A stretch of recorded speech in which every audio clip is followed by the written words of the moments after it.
This spring. I missed the picnic, I'm so sad. It's on Monday, August 20th. No, I'm still in Maryland. Didn't think I could come back to see the picnic.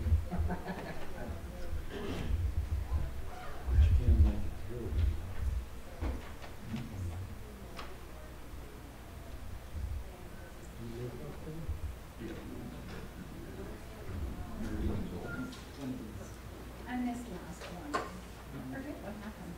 But I missed it.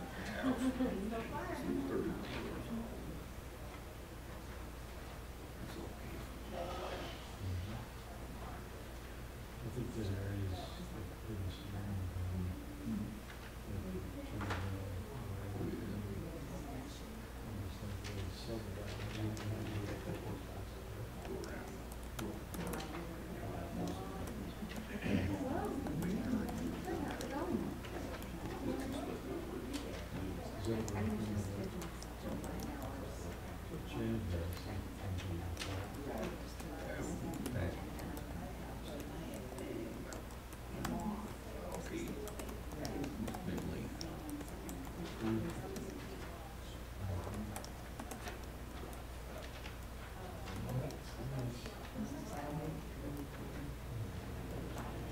I have a picture.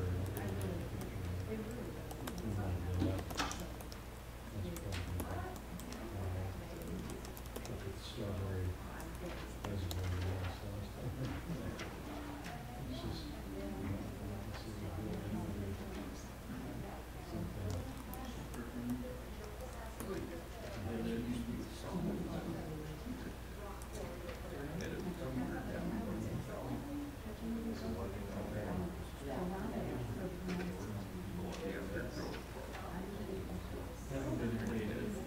The way we got it right now,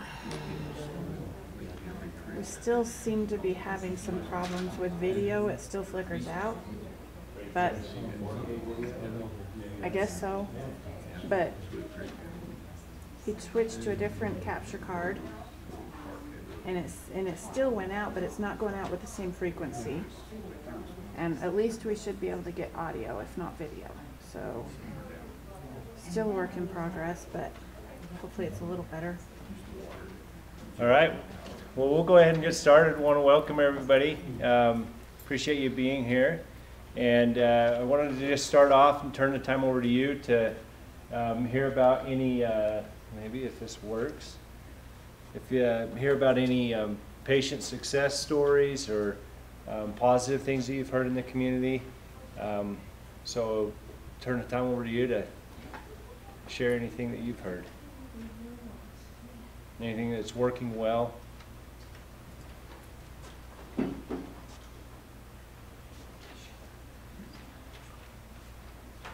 I spoke with a patient yesterday in the orthopedics here who is from Bridger Valley, and he's had 3 or 4 procedures with us and has come up here for most of his procedures and is just totally amazed at what we're able to do and very happy. He's on a first name basis now with most of the staff, which I don't know if that's good or bad, but says he's got a lot of need, but he really appreciates what we're doing for them down in the Bridger Valley area.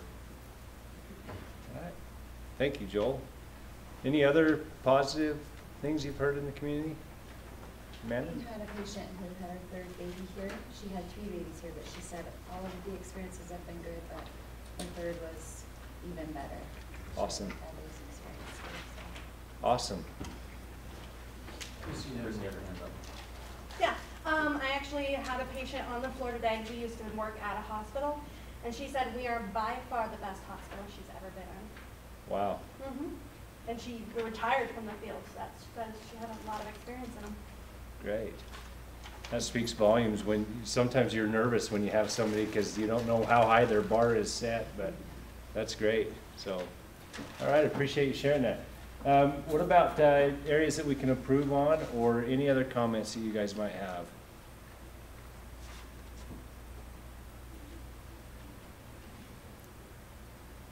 We can't improve on anything, right? And this could be things that you've heard in the community or that you yourself would like to help us improve on. All right. Well then, we will go through our new employees. So we have Tracy Wolfley. She started as a CNA in the care center. Abby Neild is a CNA in the care center. Monica Johnson as a clinic coordinator in the Cokefield Clinic. Neva Humphreys in environmental services. And Linda Sophia as a dietary aide.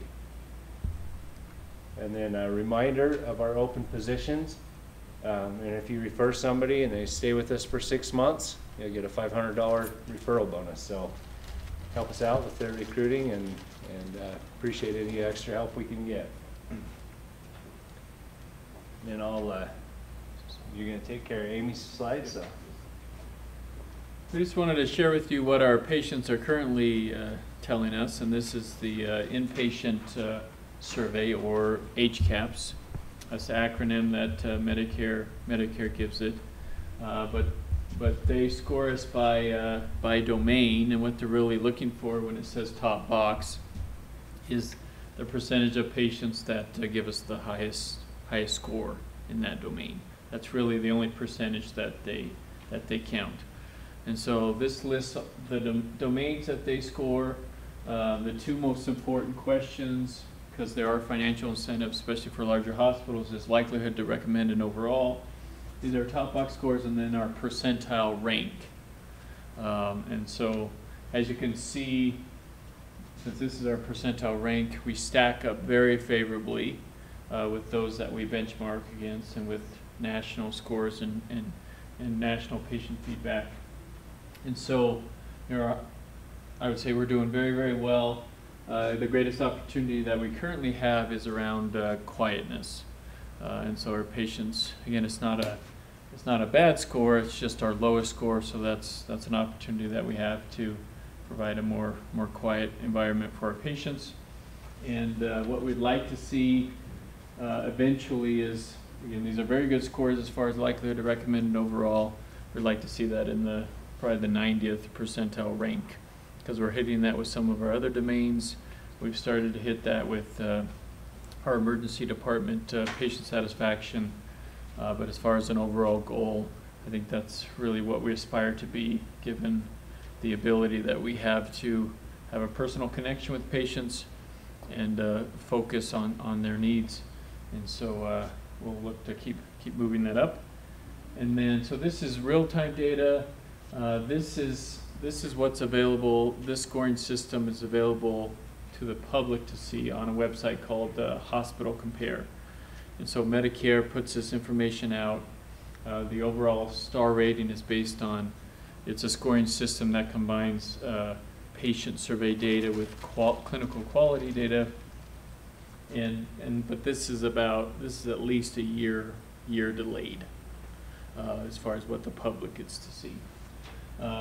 So as you can see, as our overall star rating right now is, we compare favorably to our competition. And when you go out on the website, you can compare it to any facilities that you want. These are just two that we picked. As far as patient survey summary, you can see that our patients just like us better than the competitors, whether it's St. John's or Ermac. And then these are just a few of the clinical quality measures that show up. Because of our size, a lot of these clinical quality measures that are publicly available, it just says too small, meaning our volume is too small, so they just don't even calculate a score. And so that can hurt us a little bit in the overall rating. And so it is important for us to share this data. We're going to share this often. It's important that we all know what it is and what our patients are saying, so we can be responsive to that. And then we'll continue to spread the word that as far as what our patients feel about us, because it's often that you may hear, it's a small community, you may hear the one bad thing that someone may have, when in reality the many positive things that patients are saying and how we score, because we do score very well. And we'll be doing some ongoing education. We've already gone through 2 webinars with this group and anyone's invited, and we'll continue to have these webinars throughout the year. This next one is, in particular, it's on the cleanliness domain and the questions that are asked in that section. And we do want to focus on that it is everyone's job to make sure that we have a clean facility, whether it's while you're walking down the hall, pick up a piece of trash, or if you've noticed things in the room, please bring attention to that so we can fix it or repair it. And then please complete your patient safety survey by July 31st, so you have a few more days. And then if you completed it, there is a little candy bar that's available from Amy in her office once you've completed it. Trevor?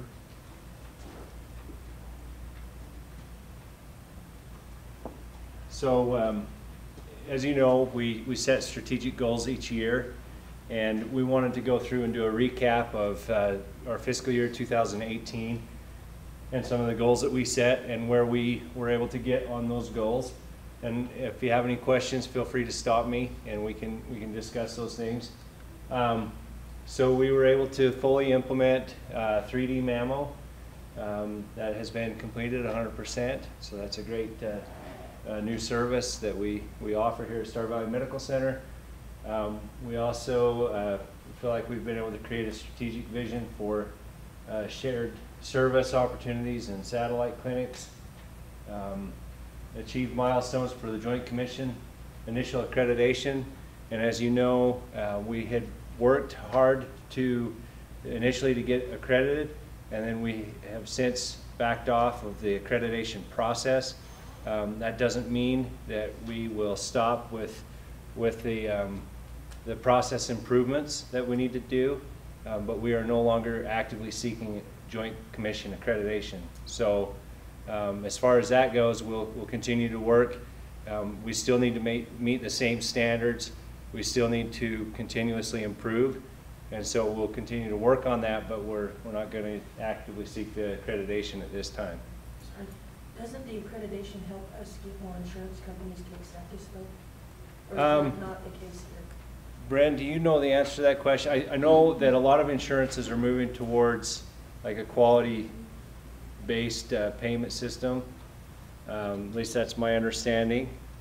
It really depends on the market. So there's usually they just want some surveying. So for us, we just demonstrate that we have the state survey, and that usually has satisfied those requirements.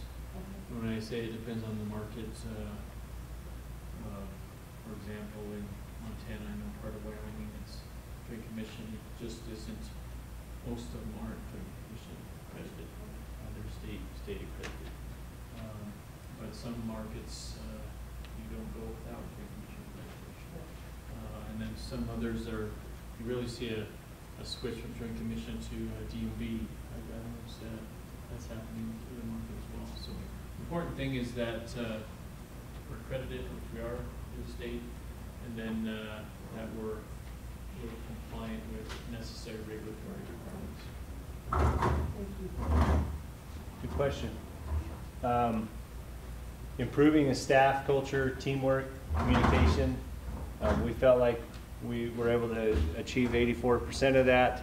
You know, that's a very difficult one to measure, but we did do the engagement surveys. We have worked a lot on our pay this last year. We've also worked a lot on communication, which is still probably one of our most critical areas that we need to focus on, is communicating information to the staff and also receiving information back from you. So that'll be something that we'll continue to focus on. Increasing our market share. I'm sure all of you have been busy as we've increased our market share. I know radiology continues to have record-breaking months and record-breaking days in their department, as many of you probably have had the same experience. And then developing strategic partnerships. One area that we didn't hit here is daycare. We did have an initiative to evaluate daycare, and we were not able to fully implement that. And then recruiting additional physicians. So we've hired more for orthopedics. We hired Dr. Brown. We still need a general surgeon, so that's an area that we need to continue to work. And then as far as development of our facilities, as we've moved to provider-based payment, we've continued to improve those facilities, and we'll continue doing so in the future. Evaluation of Meditech 6.1. So we did evaluate that and decided that at this time we're not going to be moving forward with that upgrade. We will continue to evaluate that. We can't stagnate with our EMR. We have to continue to improve. So we'll look at different options. But right now we're not planning to move forward with the Meditech upgrade. And then controlling costs within the benefits and health plan.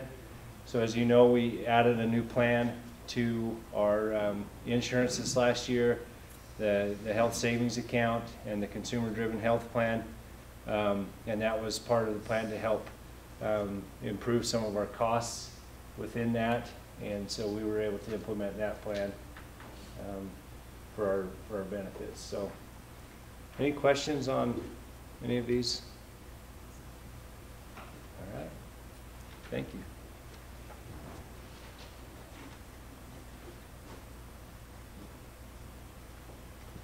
Just to follow up on our last employee meeting, for those that were here, as well as just general information that was sent out, who can remember what our mission is, or at least parts of it? It's the vision. We'll get to that. Providing quality care to community, individuals, something like that? It has individuals, communities in there.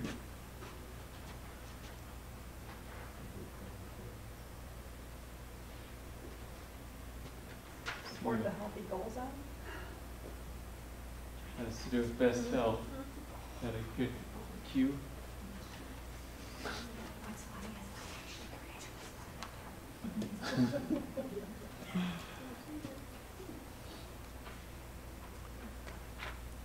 So it's supporting individuals, families, and our community in achieving their best health. That's the mission. And so we did modify it as far as before it really focused on just healthcare services, and we wanted to broaden that to health overall, because we're also about that as far as what we do in our foundation. And then vision. What was our vision? You had a part there.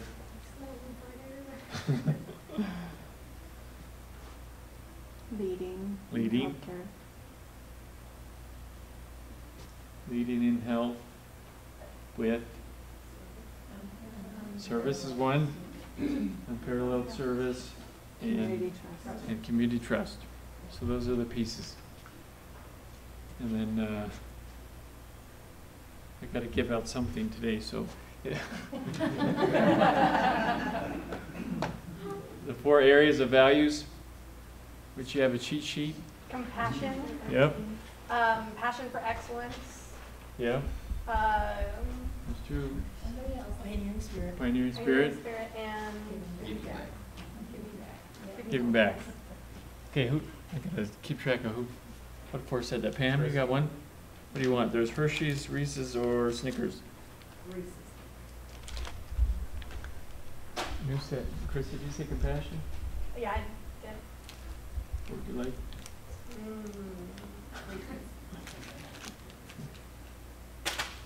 And I don't know. Yeah. Yes. You did pioneering spirit, right? And best effort. I even forgot who that even came from. Somebody said it. Sheila, you say that, or was Amanda? No. There we go. There we go. What would you like? What would you like?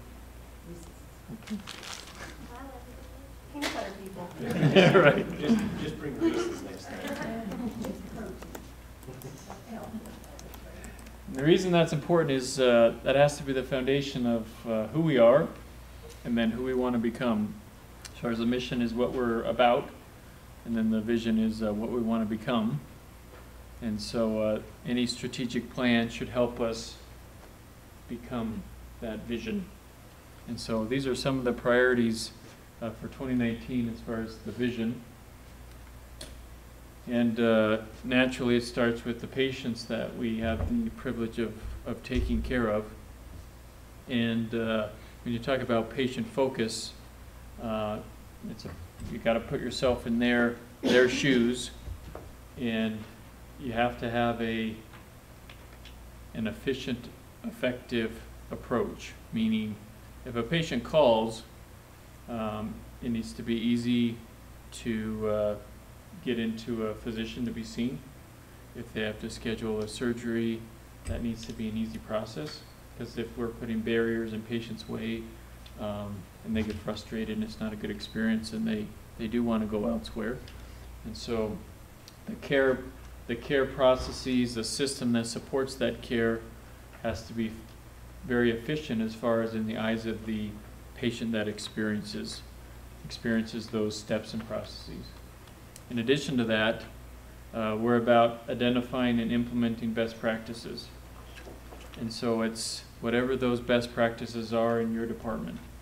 And so we have a basic regulatory requirements, and often if you look at those, what Joint Commission is asking, they're usually pointed to some regulatory requirement, whether it's a CLIA standard or radiology standard. And so those we need to be compliant with anyways. And so beyond that, the next step is, it's not recreating the wheel, it's going out to other healthcare organizations throughout the country and through evidence what's the best standard as far as patient care and patient experience, and then implementing that best standard here, and best practice, and then making sure everyone's doing it. Because it's fairly easy to go out and find a best practice. It's harder to implement it and make sure everybody's trained on how to do it, and that we're doing that consistently.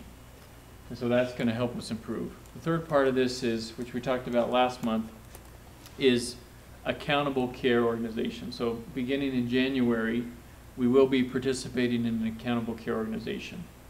The reason that we're doing that is we know that the payment is starting to shift from getting paid per service to getting paid for value or keeping people healthy.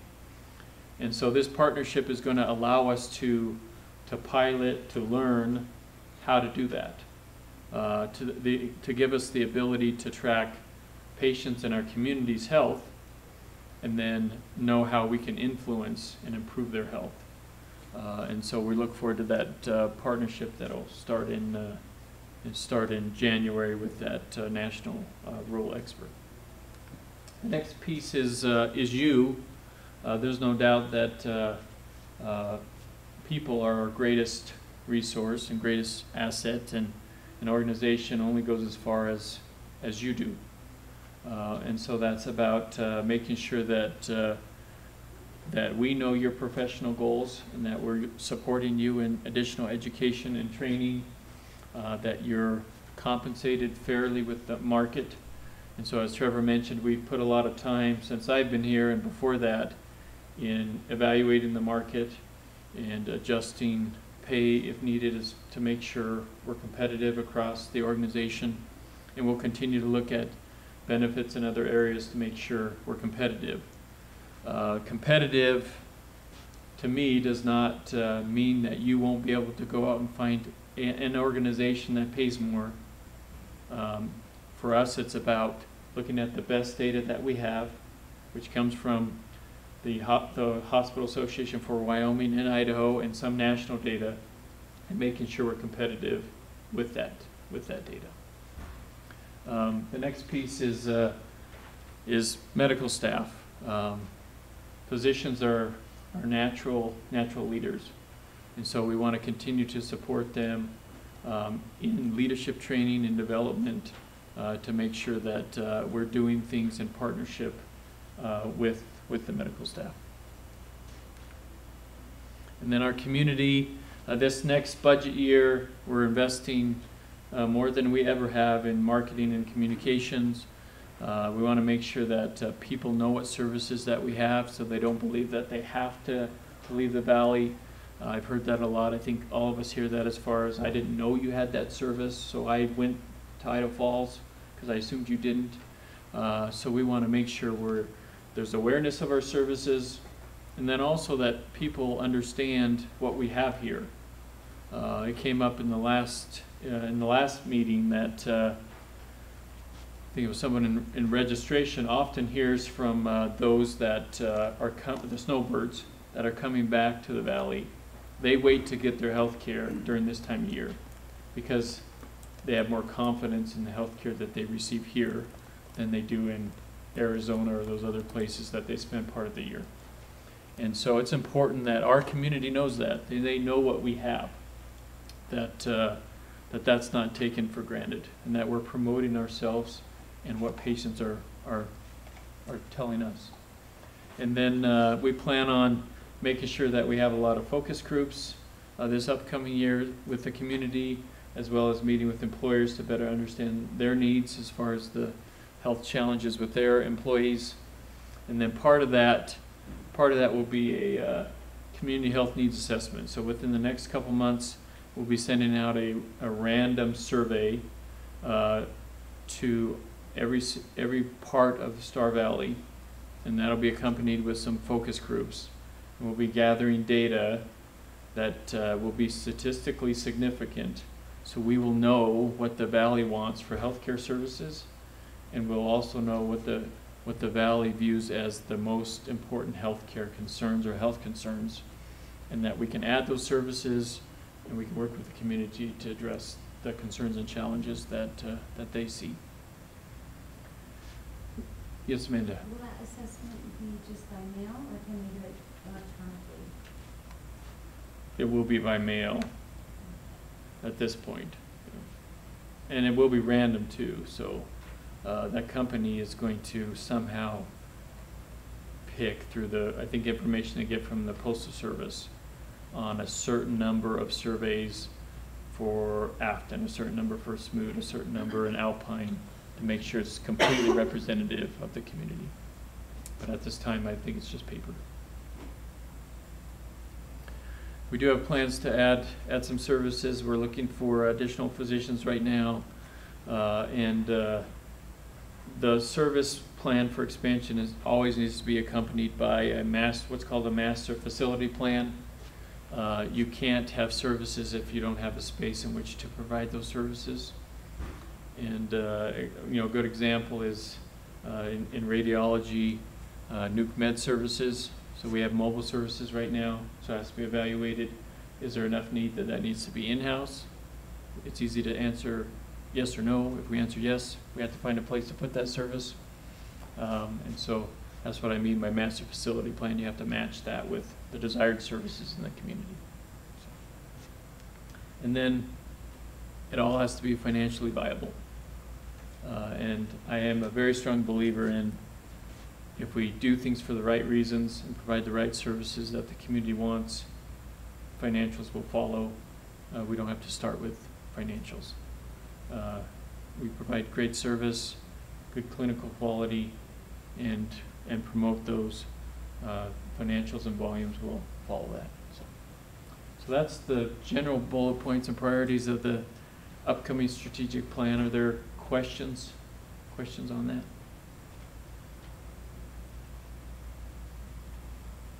What are the current areas of interest for expansion? You said you were looking at hiring new positions, and other things. So, are we talking about like Alpine specifically and some of those things? Alpine's a big part of that.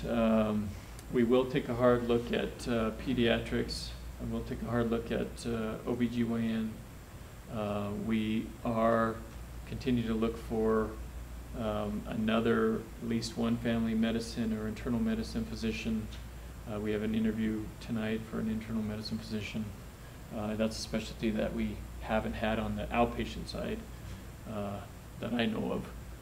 And so those are some of the examples. So. Any other questions? And then just a quick word on leadership transition. So Derek's last week is next week, and so these are how the responsibilities will shift in the interim. We will post his position, and of course we thank him for the great work that he's done here, and wish him well in Nebraska. But in the interim, these are where those responsibilities will go as far as who they go to on the senior administrative team. And then I would encourage you to what I term manage up, meaning during this transition, if you think this person needs to know this, Brent needs to know this, he's forgotten about me, just please come and tell me I missed something, or say you need something from me, instead of just letting it go. I mean, I would love to just hear, if you need something, just tell me, so I can provide that. And then these are the financials, as far as the summary for June, and then June was the end of the fiscal year, 2018. And so this is the year-end summary before we go through the audit and cost report. So this is subject to change. The important thing, as far as how I view things, and Randall can chime in anytime if he views it differently, I always look at the operating line, because to me that's representative of our services. And so what are the expenses for the services we provide? What's the revenue that's brought in for services? And then what's the bottom line? And so June was not a good month. It's red because it was a loss of about $250,000 from operations or services provided. However, when you look at the year-to-date actuals and the bottom line, it was a very good month that exceeded budget. So the net income, it was about $2.2 million. Bottom line for the fiscal year, we had budgeted $1.3 million, so we exceeded. It was a better financial year than what we projected, which is great. And we're in a good range for profitability for a not-for-profit organization. And then cash on hand is 110 days, and that's a metric for if we stopped bringing in cash today, how long could we operate based on our expenses, our current expenses. So that's 110 days. And I would like to at least maintain or improve that number. The average days cash on hand for healthcare for hospitals across the country is 250 days. And so I think we often see the big number as far as how many days cash on hand. We think that's a lot. Why do we have so much cash? When in reality, this is a large organization.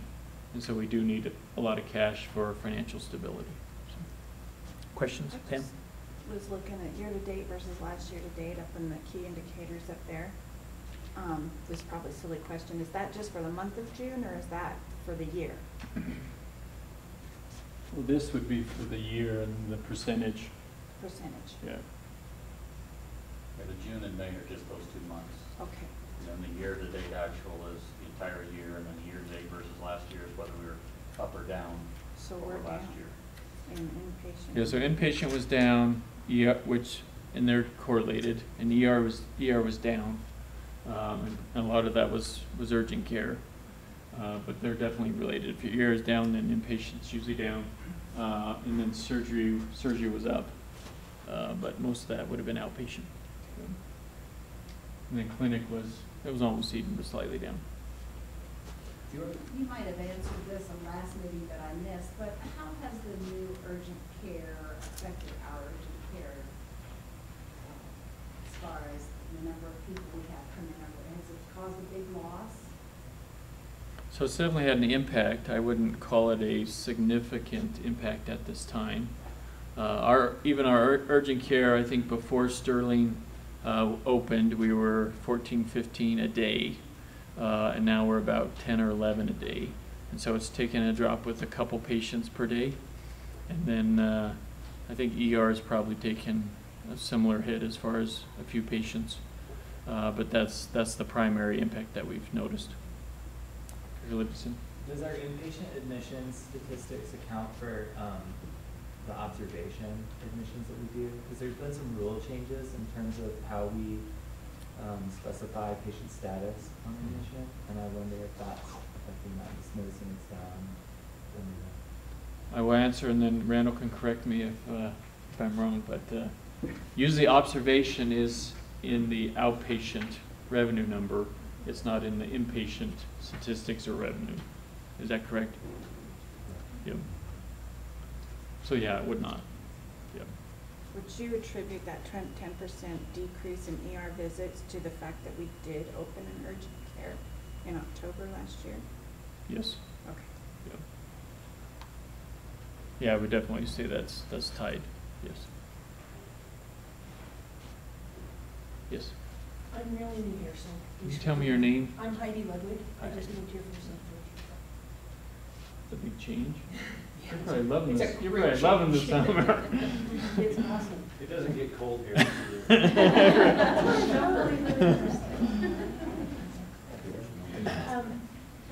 And your medical record, right? I'm taking over transportation. I'm off the medical authorizations. Right. So, but my question is. That's an important job. So Huh?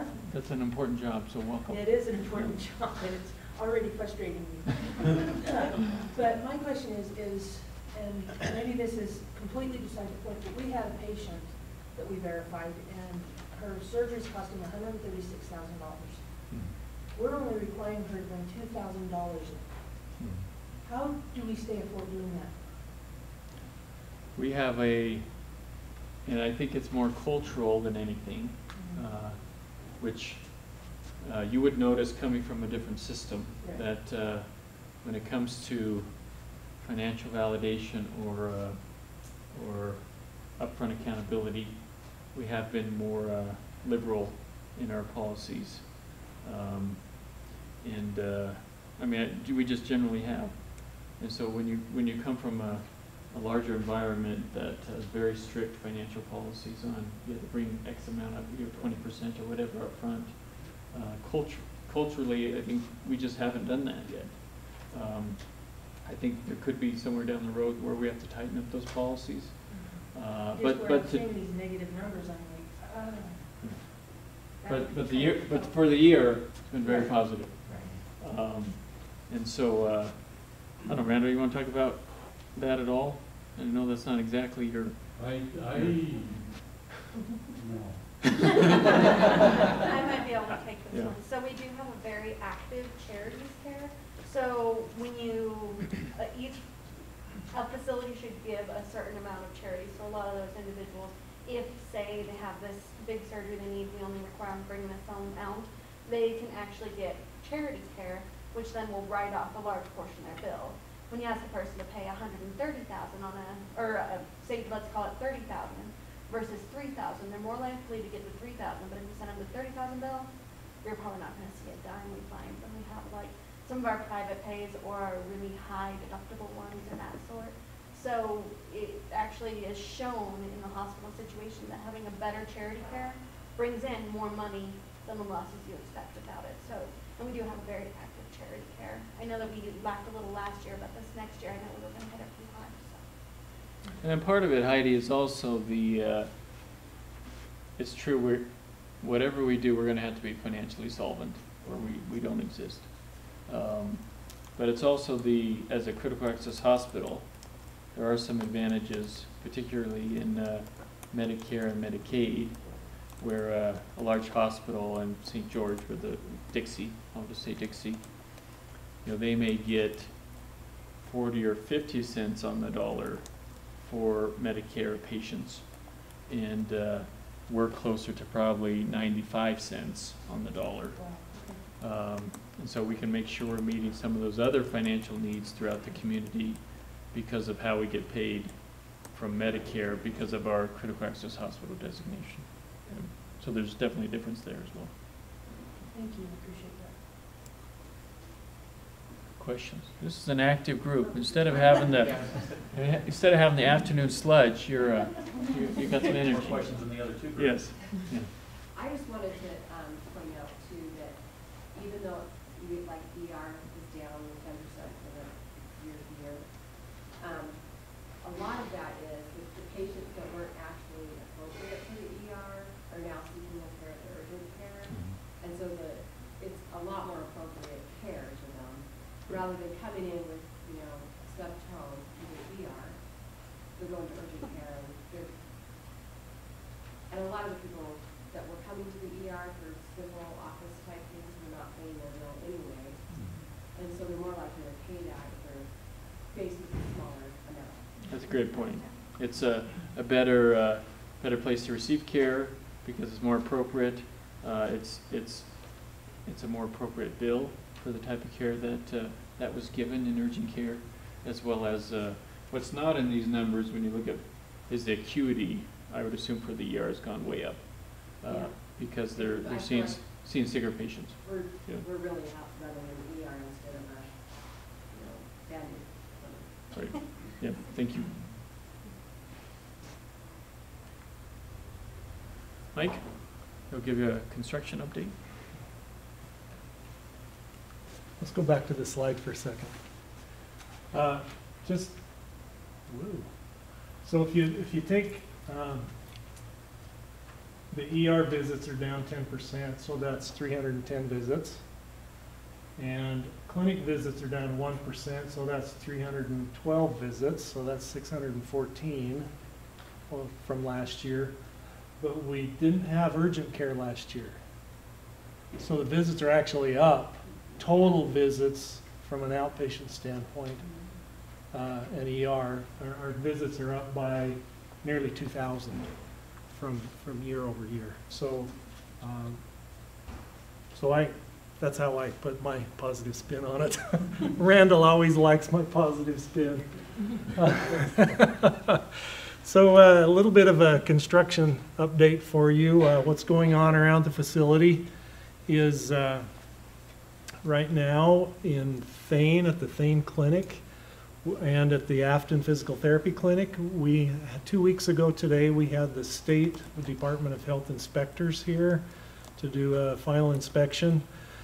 They finished that up and they gave us just a few minor corrections at each of the buildings that we've got to correct from a life safety standpoint and a fire protection, fire egress standpoint. There are just a couple of minor things like handrails that aren't in quite the right spot, or the ramp is not quite right, or the fans in the restrooms are supposed to be going 24/7 rather than just on a switch. So we've been working through some of those minor corrections.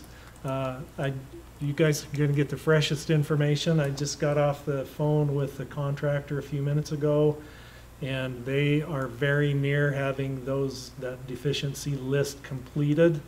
By Monday or Tuesday next week, that list will be pretty much done. We'll have the deficiency report into the state and get their approval to occupy the buildings.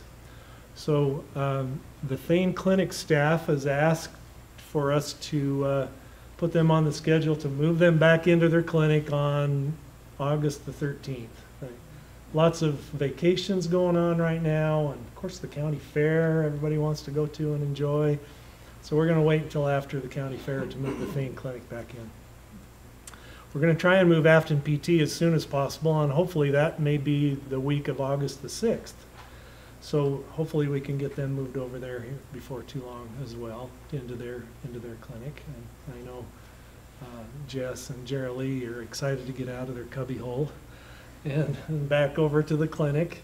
We're excited to help them get back over there. As soon as the Thane Clinic moves into their newly remodeled space, then Thane Physical Therapy will move across the street in Thane, and then we'll take that building under complete remodel construction, and that's going to be a fantastic building with a therapy pool and all those kinds of amenities for physical therapy and occupational therapy that are really going to benefit our patients in the community. So we're excited about that. Salt River Orthopedics here is that construction is ongoing, a little more lengthy than I've ever hoped it would be, but the frustrating thing to me is once that's all done over there at Salt River Orthopedics, you could walk in and say, oh, what did you do? Because it's going to look exactly the same. it's all stuff in the floor and in the walls and in the ceiling and mechanical systems, and that's mostly what that construction is all about, and it seems to be dragging on longer than I'd like it to, but that's just part of the process. To give you an idea about what's going on in Alpine with our urgent care situation, as you know, we intend to put in a modular temporary structure right next door to the clinic in Alpine, and that will become the urgent care, 7 days a week urgent care facility clinic.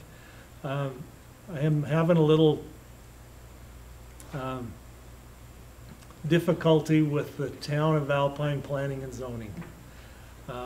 The building permit process in Alpine is much different than Thane and Afton, and I learned it the hard way last night.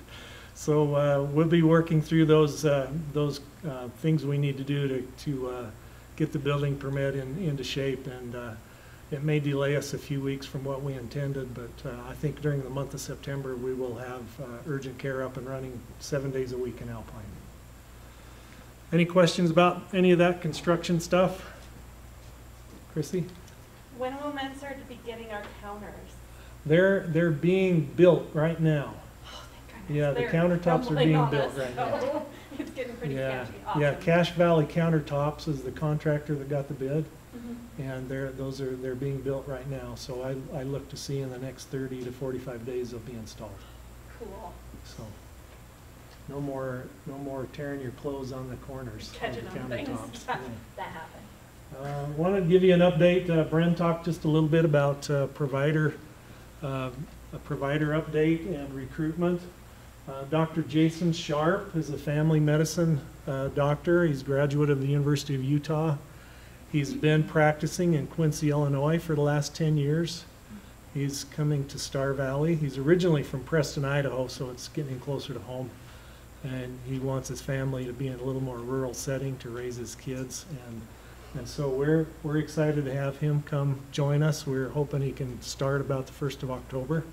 He'll be primarily in Thane and Alpine. He'll split his days between the Thane clinic and the Alpine clinic. And as you know, when Dr. Cottom took the other hospitalist position, that left a hole in the lower end of the valley and the north end of the valley where we really need some more family medicine coverage down there. So Dr. Sharp is going to take that. Here in about an hour, we're going to interview a doctor, an internal medicine doctor, who has fellowship training in geriatrics. She has been practicing in Naples, Florida for the last several years. She was in Colorado and liked the mountains. She moved her family to Florida so her kids could get away from the allergies in Colorado. I don't know what the deal is there. But her kids are raised now and she wants to move back to the mountains. So we're going to see her in just about an hour and interview her and see if we can find a fit. She's very interested in things like holding a memory clinic and got a lot of experience as a geriatrician. So this, we think it'll be a really good complement to our family medicine here in Afton. As you know, Dr. Stybor is winding down his clinic and going to go full-time into the ER. Dr. Piper left us and went to the VA. So there's a pretty big hole of needs for internal medicine specifically, as you know, people like me are getting older and we need an internal medicine doctor to help us with our chronic conditions.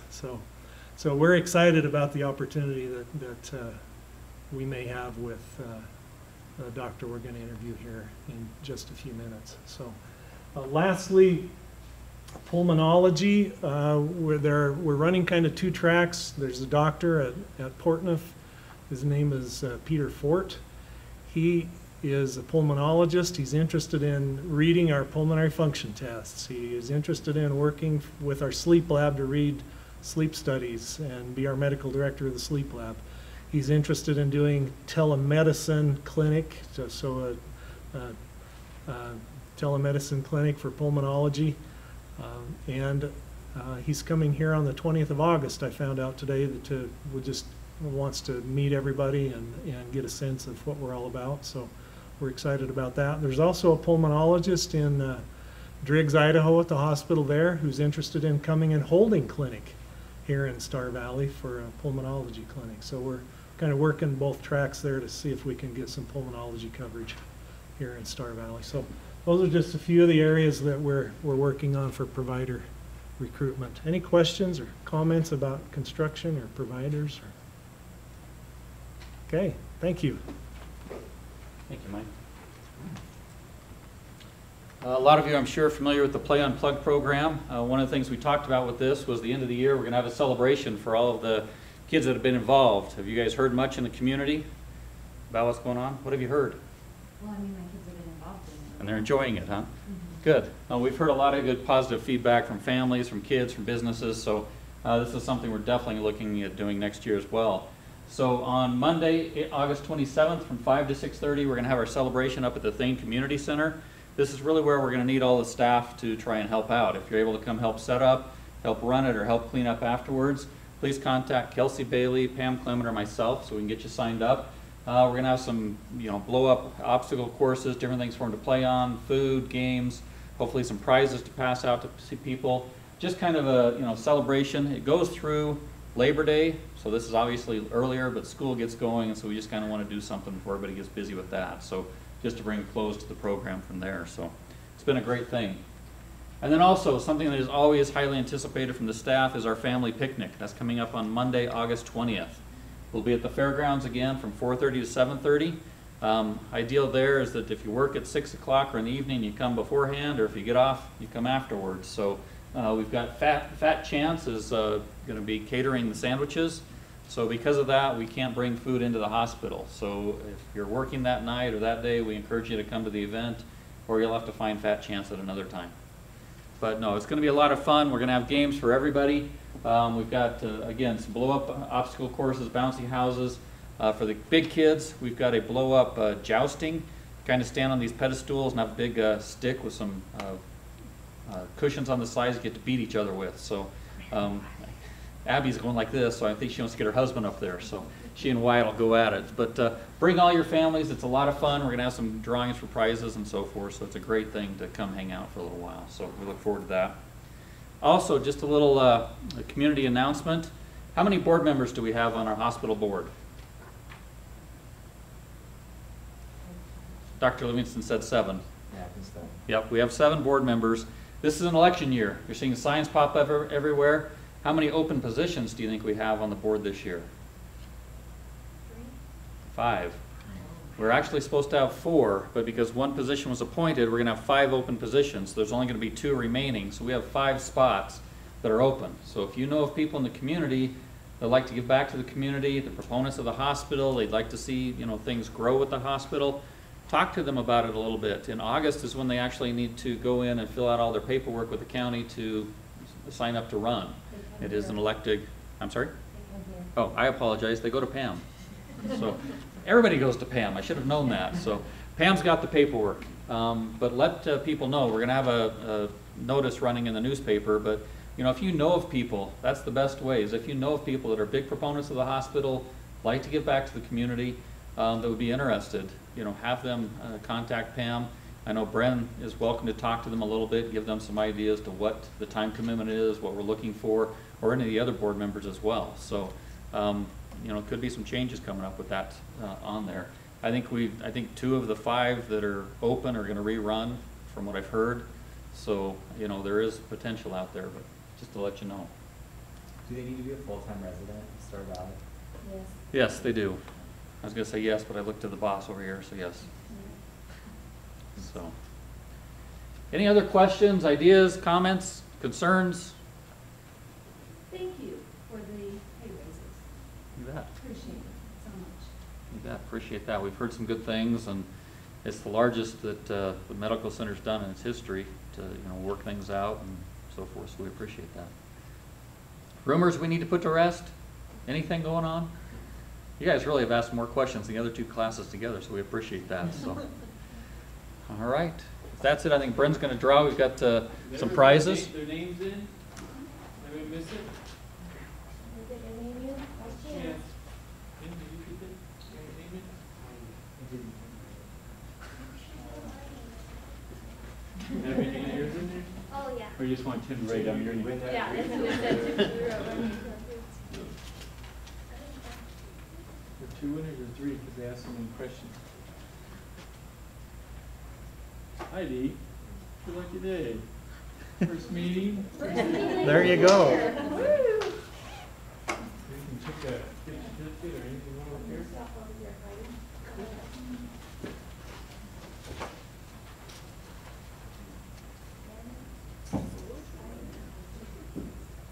Chrissy? Yeah? Yeah? Yeah. I went through 3 since you asked so many good questions today. Okay? Yeah.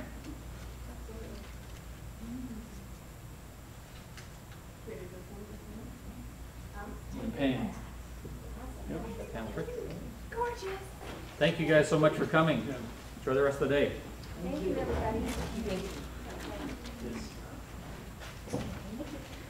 I know. I, my husband's like,